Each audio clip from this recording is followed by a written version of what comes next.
What is sacred to them is their ability to do whatever they damn well want to.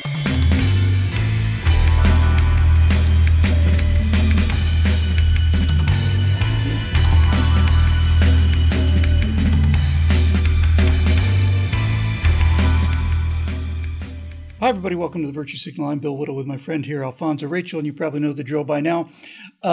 Zoe, a couple days ago, as we record this, it was leaked from inside the Supreme Court that the Roe v. Wade opinion looked like it was going to be overturned. That's not my primary concern for this particular topic. What I'm concerned about is that this is absolutely unprecedented as far as I know in American history. And it's the destruction of yet another institution that has been around and provided, to a large degree, justice and freedom and security for an awful lot of people. So my question today really that I wanted to talk about is nothing sacred to these people? Is there nothing that they hold as above manipulation, as anything that's above their willingness to break the rules? Do they have any rules about anything? The corruption of everything that the left has touched is really astonishing, and they're not replacing it with anything. So yet another institution now, or at the very least another, it's not even a tradition, it's an operating principle that's been with us pretty much from the beginning, and namely that the Supreme Court makes a ruling as a fait accompli. In other words, it's not like we're about to say this. So the whole purpose of this system and keeping the ruling secret until the Supreme Court makes the official announcement is so that people can't lobby or pressure the judges. It's done. You know, it's like, it's done. Here's our ruling. You don't like it? That's okay. Well, there's nothing you can do about it because it's done. When you have this kind of leak now there's all this pressure on these judges. Who knows if it's going to make a difference or not? But it's just so disrespectful is at the very bottom of the list of adjectives that I have for this. And it really got me thinking, so is there anything that is sacred to these people, do you think? No. I guess the simple answer is no. It's not. No, I guess not. When we have it the law of the land that you can, I guess they call it terminating a pregnancy. When that so-called right is protected. And here's the thing. I mean, we get caught up, this language, they're able to sucker the people with this language of terminating a pregnancy. You don't terminate a pregnancy. All right, a pregnancy terminates itself. And it happens like typically after 9 months when the baby is delivered. Mm-hmm. That's when when it's gone its full term, as it being the prefix of termination. This term is done, and that's when pregnancy ends. If you do that early, that's not a termination of a pregnancy. That's a termination of a human being. Yeah, that's right. And termination of pregnancy is another one of those sterile scientific sounding words that we use to avoid having to face the ugly reality of things we don't want to face. Yes. So to answer your question, is anything sacred? No. And when we can go ahead and we can twist around what marriage means, when we can twist around what qualifies as a person's property and make exceptions for when we can intrude on people's right to property and stuff like that. Is anything sacred? No. And the thing is, with this leak coming out, no, this doesn't surprise me. And I think this should qualify as one of those things, because I think in the Constitution, what can get a Supreme Court justice kicked off the bench? Bad behavior. Whatever that means. We don't know where the leak came from, at least as we record this anyway. Yes. The water broke and this leak came out, and so I think it's just one of those things, man, where it's a throwaway to distract from what's going on between the economy being the way that it is, what's going on and what can come out in terms of Russia and Ukraine, and even that can be used as a distraction. But the things that are showing, I don't want to say the failures of this administration, because like I said, Bill, I don't put nothing past Democrats. This isn't the Biden administration screwing up. This is the Biden administration screwing us. And they need a distraction, all right? Well, and this is a good one. I don't know if it was the Biden administration necessarily, although I'm with you. It's a strange thing with the Biden administration. I wouldn't put anything past them. And at the same time, I don't think they're capable of anything. It's a weird kind of a mental gymnastics thing. I just don't think that they're capable.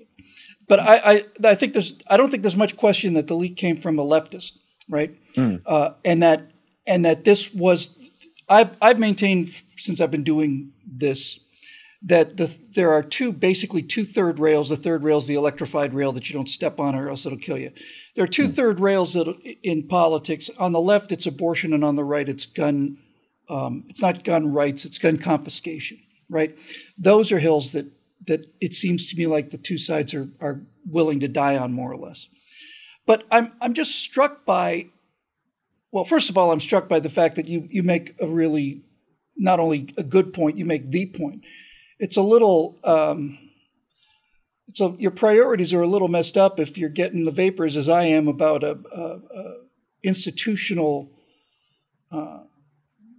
procedure and tradition being violated, when in point of fact, the reason it's being violated is because of this mass murder that's been going on for since 1973 now, what's been going on since history, right? But I suppose there's that. I suppose on some level we shouldn't be surprised about this, right? If the question is nothing sacred? Well, human life isn't sacred, so why should some obscure procedure about how the Supreme Court functions be sacred to people? Mm-hmm. Indeed, man, and it's and I guess a big disappointment. And actually, let me back that up. It's like you just said. This has been going on for a long time. And we've been warned about this stuff, for a long time. This leaking out, and I mean, I don't know who did it. People are speculating. There's a speculation. I don't personally like to do that about who did what. No, without looking at. But it's just noise. Yes, it's just noise. But making an observation. Not trying to, speculate, but just making an observation on what's going on and the wagging that people will do to get people distracted about stuff. This wouldn't surprise me if that strategy is put into play. And just once again, it just comes back to when it comes to an ideology, especially when it's an ideology that grants you getting what you feel entitled to. That's what's sacred. Yeah, I just realized, there is something sacred to these people. That's it. And what is sacred to them is their ability to do whatever they damn well want to, anytime they want to, no matter what the cost, no matter what the impact on other people. That's what's sacred. Yes. Power. Yes. That's the sacred thing right there. And, and it's like when it doesn't matter what it costs, the forced expense that's going to be imposed onto somebody else, and just assuming that, well, that's just too bad, or they can afford it, or they deserve it, or whichever, anything to justify it, to yourself. And it's so sad when, people assume that they have the power, to do something like that. And it gives power a bad name as it is, because it takes power to resist these things. It does. These things happen out of weakness. No, that's right. And when people get this power, as I've long said, it's not the power that corrupts. It's weakness that corrupts. And I think even, what's his name? Jordan Peterson even says something to the same effect, where it's like, if you think people with power are scary, and I don't want to butcher what it is that he's saying, but if you think power is scary, just imagine what weak people will do. When you have weakness, when you have fear, when people are given over to their weakness, and when people are given over to their fears, that is when the real damage happens. And forgive me if I butchered Jordan Peterson's. I think I said it better anyway. But anyway, I'll send him an email, let him know. Yeah, there you go. But I think that's where we're at. Still, again, we're just revisiting the same thing again. Well, sacred means something holy, right? And you can't have anything that's genuinely holy. Sacred to me, in operational terms, undoubtedly, the root of the term, and tell me what it means in Greek and Aramaic. But the term as it's operationally used here in the 21st century is the idea that if something is sacred, it's not only beyond reproach, it's beyond touch, it's untouchable. It is something that has to be left alone. It is something that is holy and sacrosanct, which I think kind of literally means like there's a wall around it. It's something that is beyond our, It's something that if we mess around with, that becomes not just a political problem, it's a sin. And you can't have anything sacred if you don't believe in anything bigger than yourself.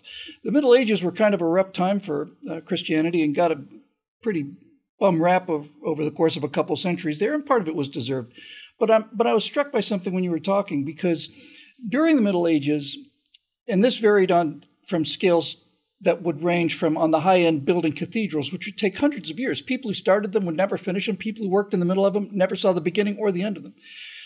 That's way up here. And way down on the bottom, you might find a case where some baron or something who's committed all this adultery or murder or whatever the case may be, founds a monastery or something, right? Or endows a monastery for them. And he's going to basically provide the money for this monastery to go on forever, so long as these monks promise to say a prayer for him, once a day. And the reason I bring that up is because while that's not how Christianity works, this idea of doing good works to get you out of all of your sins, that's not really the point I'm trying to make.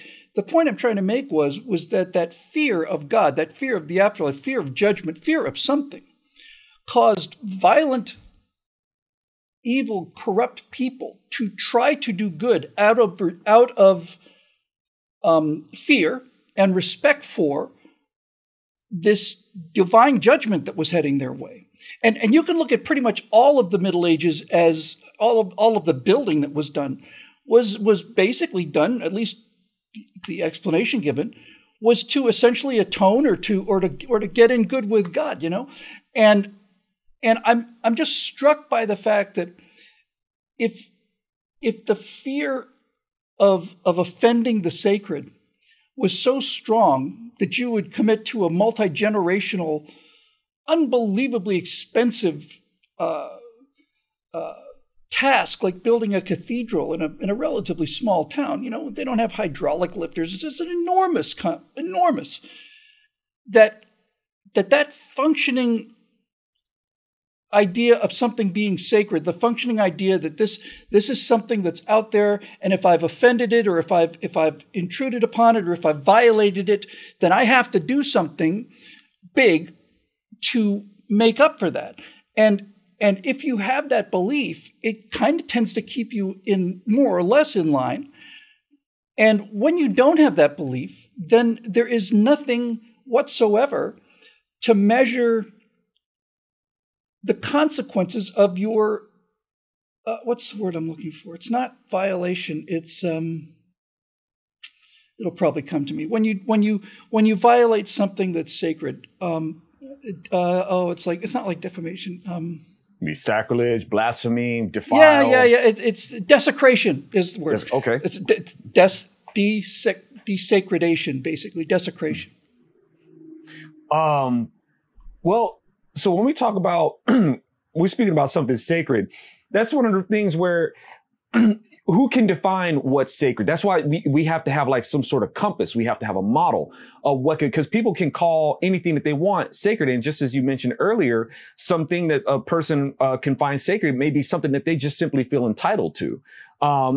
This, satisfying their selfishness itself can be something that's totally sacred. And these are things that the Lord, frowns upon. It's like, look, don't assume to make a definition of what's sacred, because it will impose on other people. Even when people try to maybe build these monuments and things like that, even the Lord has, he's got blueprints. So it's like, look, man, this is the design that you're going to build. If you're going to build a structure, you're going to do it like this. So we see, like when people take and run with, when the Lord says, on this rock, I will build my church. I guess they missed what he said when he says, on this rock, I will build my church. You don't build it. I do. I'm that carpenter guy, remember? So when you build this church, the church is supposed to be the people. We are the sacred place where the Holy Spirit dwells. That's supposed to be us. We're the church. When people assume to make these buildings, and it's a strange thing because the Lord really doesn't particularly like hewn stone. He doesn't like, so when people take this merit to like, make these things and they're cutting stone and stuff like that, the Lord doesn't like hewn stone. But people because will make it's an indication that they don't get it at all. It's an indication they don't get it. It's like, because the Lord himself is the cornerstone. I am the chief stone. You do not structure a stone to build upon. I do. And not only that, the reason, and the Lord telling you that he doesn't like hewn stone. When we say hewn stone, it's like stone that's carved out. It's really, It really gets down to a stone that's dug into, is really what it gets down to. And it's a picture of what's going to happen to God himself. He will be laid inside of hewn stone. So it's like, look, I'm God, dude. I'm not supposed to die, but I'm going to have to die for your sins. I'm going to have to come as one of you to die. The chief stone is going to have to bleed and die. All right. So these are things that God puts up for people to see. And when people try to make these things that are sacred, it starts to take their eyes off of it. And it takes their eyes off the Lord saying, look, your righteousness is but filthy rags to me. Right. And when we say filthy rags, the Lord's not just talking about a dirty rag. The Lord is talking about He's talking about menstrual cloth, right? That's what your righteousness is to me. Even when the Lord clothed the priest, their garments, the righteous priests, right? The ones who would be doing all this, merit seeming stuff. It's like even the priests, their garbs were called beged. And the word for beged means treachery. That's what it means. That's what they were clothed in. So even when he was given the Levitical law and how they would be dressed, it's a picture of the treachery that the priest would be clothed in, who would be treacherous to God himself when he came as Jesus, and they beat him and they spit on him and they hung him on a stick. The scholars who were so merit and so righteous and who were the arbiters of what was sacred looked right into the face of God and hung him on a cross. So that's what happens when we assume that we know what's righteous and sacred, as opposed to examining the scriptures and saying, okay, this isn't just some rule book on what we're supposed to be seeing as sacred. We're actually supposed to be studying about God himself. The book is about God, the builder, who came as Yeshua to build these things within us. And I say all this to say, Bill, when we don't have that foundation of who the law actually, not what the law is, who the law is, that is when you can have a Supreme Court who has no model to build an actual foundation on how they're going to interpret law. And then they'll look at these things and they'll just make it up as they go. And we got to accept their opinion as rule, as we are ruled by the sinful reprobate mind and unfounded notions of these people who are given this position of power. It's interesting when you're talking about stones, though, because during the 3 days right after the crucifixion, he was placed inside stone, and it's interesting that the tomb didn't have a door, didn't have a gate, didn't have a fence. It was made out of stone. It was covered by a big stone, right? This is supposed to be the permanent thing. It's not going to slow him down much, I guess. Needless to say, well, for those of you not familiar with the story, I grew up in Bermuda, so I went to Church of England, Anglican church, till I was probably 7 or 8, and then I just stopped going. Went to Sunday school, stopped going, and spent the big part of my life in the middle just being kind of a materialistic, kind of atheistic kind of guy. But even then, now I know full well what my former fellow travelers would call this. They would call this superstition, but I suspect it's actually something deeper than that. Even then, you wouldn't find me taunting God, even if I didn't believe in him. You wouldn't find me doing that. You know what I mean? We had a sketch comedy show back in Florida in the mid-'90s. And it was, irreverent and wild. And one of my favorite sketches, which we never shot, was one of my favorite guys. And he was out there. I don't know. He's out there, and it's a golf tournament, and he's got this short little putt, and he's like a golf professional, and he misses the putt. And then he grabs his putter, and he looks to the sky, and he says, "Eternal enemies!" You and I are eternal enemies, and then lightning comes and strikes the putter and stuff. I never did that. I never had that sense of of this. There was some footage came out recently at one of America's Institutes of Higher Learning, where they were having a service, I think, in the school chapel, where they talked about God being gay. Welcome all of you to, in the spirit of his queer majesty, that kind of language. And I watched this and I thought, it's not a rational belief, but on some level, I suspect it's more important than a rational belief. I listened to that and I thought to myself, getting pretty close to a thunderbolt there, and whatever the cause of that, it comes from a place of having somewhere inside me the idea that there are some things that you simply don't touch. I don't think standing on a mountaintop and proclaiming God as gay it's not the kind of thing I would do. And so I saw this thing and I thought, boy, thunderbolt alert. And I thought, man, it's just a sign of our times how fast things are unraveling. And I should clarify that by saying that when I say unraveling, I mean unraveling at the edges. I think the heart of the country is very, very strong. But out there on the fringes, it's going fast.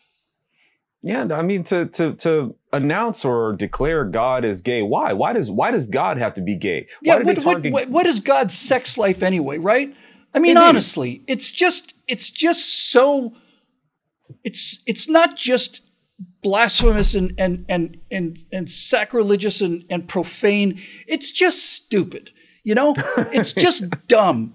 It's like a couple of snails arguing about who's going to get out of the way. It really is. It just really, really tells you a lot about these people and the level, the intellectual level that they're operating on. Yes. But to target God as if it gives validity to their lifestyle, right? Of all the things to be, let's make God gay, or let's call him gay, and because they have made their thrust against God, it's like, do you feel more empowered now? Why do you need God to draw on power? Why God? If you're gonna challenge any deity, why come after the God of Israel? You don't go after Buddha. You don't go after Muhammad. You don't go after any of these other people. You go after God. And that really speaks volumes as far as that goes. It does. And so I don't know in terms of, and this is long been, even Elijah was going through the same thing when you have people who would boast in their gods and stuff like that. And Elijah, and it's like, really, who is this God that answers you?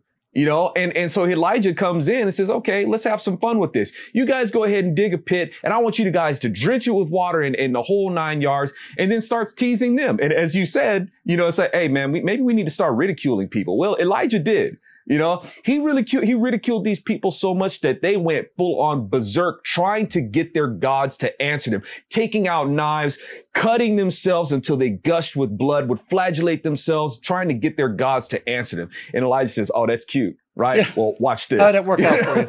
Yeah, that didn't work out too good for you. And once again, as we peek through this valley again, and we're starting to see this cycle resurface again, we see the belligerence of these people. We see how these people, it's like, man, you guys are driven by demons. The anger, the belligerence, the hostility, the things that they can look at, the truth that's right in front of them and still reject it. It's like, man, this is like a supernatural kind of stupid. How do you not see that? And pride and rage, man, those two things together. There's nothing more dangerous than a person who is filled with pride and feels like they've been cheated or demeaned or whatever. Absolutely. And it's not, and it gets to a point where it's not even justice that they want. They want the power trip. They want revenge. They want revenge, and they want the power trip of the guilt trip. If they can make you feel perpetually guilty, that's empowering to them. Yep. And America's been in like this perpetual indictment for I don't know how long. It's like there's nothing it can do to redeem itself. And the thing is, that's in a way kind of true. America cannot redeem itself. The redemption has already been done. it's not about redeeming ourselves. It's about answering to the Redeemer itself. It's not about saving ourselves. It's about acknowledging that we are saved. That's always been the problem. Yeah, we just got to cash the check, basically. Thank you, man. Just that's why they pay you the big bucks, Bill, because you bring it right home, just like that. Yeah, and just to close this, we live in an age now where there is a fairly large and growing Satanist movement, and if you look at their literature, you'll find that what they're basically saying is that the entire biblical story, as we understand it, is just history written by the victors, that Satan is actually Lucifer, and he's the bringer of light, and he's a free thinker, and he's a scientist, and he's rebelling against this tyrannical rule and stuff. And I'm thinking, oh, he's also the prince of lies. But just from a personal point of view, if we're going to have Satanists in this country, I really much prefer those that would draw pentagrams on the ground and summon demons. Honestly, at least those people are living the dream, And it's as our buddy Andrew said, he would tell me, I would not want a constitution that did not recognize that wasn't built on this Judeo-Christian foundation. I wouldn't want to. And Breitbart, not being a Christian himself, still said it's like, I wouldn't have it any other way. It would be foolish. I'm paraphrasing here, but it's still where he's coming from. He says it would be foolish to try to separate ourselves from that. It's like you want these biblical principles in there because it's the safest place to be. To believe however you want, as long as your beliefs don't intrude on somebody else. There's no other place in the world like it. And that's something that we definitely want to maintain. It's something that we should treasure. I don't go as far as saying you don't have to be a Christian, and the Lord himself wouldn't have it in any other way. It's like, no, I do not ever make this a theocracy. Do not ever force believing in me onto anybody else. Isn't that interesting, by the way? Yeah. Don't you find that fascinating? Don't you find that a statement of like supreme confidence compared to other religions, which are like anybody who says anything, off with his head or out the country they go? I've always been so impressed by that. Yeah, totally. And that's where the Lord, now it doesn't mean that people haven't tried. And that's one of the things that gives, Christianity a bad rep, is that you have had people, throughout history who go and try to force it, on people. And the Lord even warned about this. It says there will be people who will be taking you into the synagogues and they will be killing you in my name. Well, the Lord already established in his commandments, don't take my name in vain. You don't go out and sin against other people saying that I gave you the authority to do it. That's lying on me, and I will be very hostile towards you for that. So, but these people thinking that they're doing these good things and thinking that they have their reward. The Lord says, no, you have your earthly reward. That's what you get. All right. But your eternal reward, you're going to be pretty sorry for.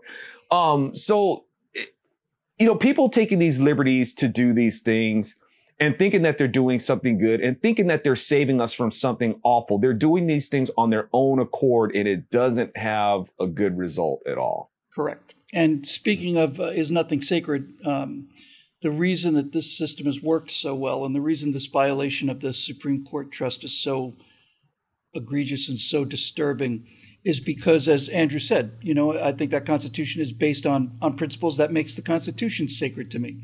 It's something that I think is beyond reproach and shouldn't be touched. Maybe we should just read it. That would be a good start. Read it and take its advice. That'll do it for this edition of the Virtue Signal. It's made possible by the members here at BillWhittle.com, for whom we are eternally grateful. And if you'd like to join us, we sure would like to have you. There's a link in the description below. For Alfonso Rachel, I'm Bill Whittle. We'll see you next time right here on the Virtue Signal.